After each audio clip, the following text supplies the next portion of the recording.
అందరికీ నమస్కారం. భూమిలో కరిగిపోయే పేపర్ గురించి ఈ వీడియోలో పూర్తి సమాచారం తెలుసుకుందాం. పార్ట్ 1లో బయోడిగ్రేడబుల్ పేపర్ని మేము తయారు చేసామని చెప్పాము.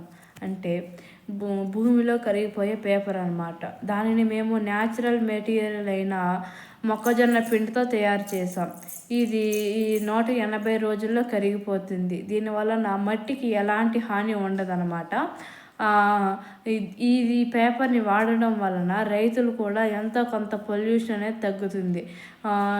పొల్యూషన్ కూడా ఎట్లా వస్తుందంటే, ఇప్పుడు వేస్తున్న పేపర్ అనేది ప్లాస్టిక్తో తయారై ఉంటుంది కాబట్టి ఆ ప్లాస్టిక్ తయారైన పేపర్ని వేసి పంట అయిపోయిన తర్వాత తీసి కాలుస్తే ఆ పొల్యూషన్ అనేది అంతా గాలిలో కలుస్తుంది అనమాట. దాని వలన పొల్యూషన్ జరుగుతుంది, ఎయిర్ పొల్యూషన్ అనేది జరుగుతుంది. అలానే భూమిలో కూడా పొల్యూషన్ జరుగుతుంది.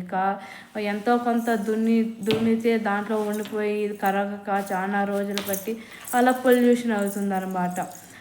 దీన్ని ఇలానే మనం ప్లాస్టిక్ తగ్గించి మేము తయారు చేసిన బయోడిగ్రేడబుల్ పేపర్ని వేయడం వలన భూమిలో కరిగిపోయి ఇంకా నెక్స్ట్ చేసే పంటకి కూడా బలం ఇస్తుంది.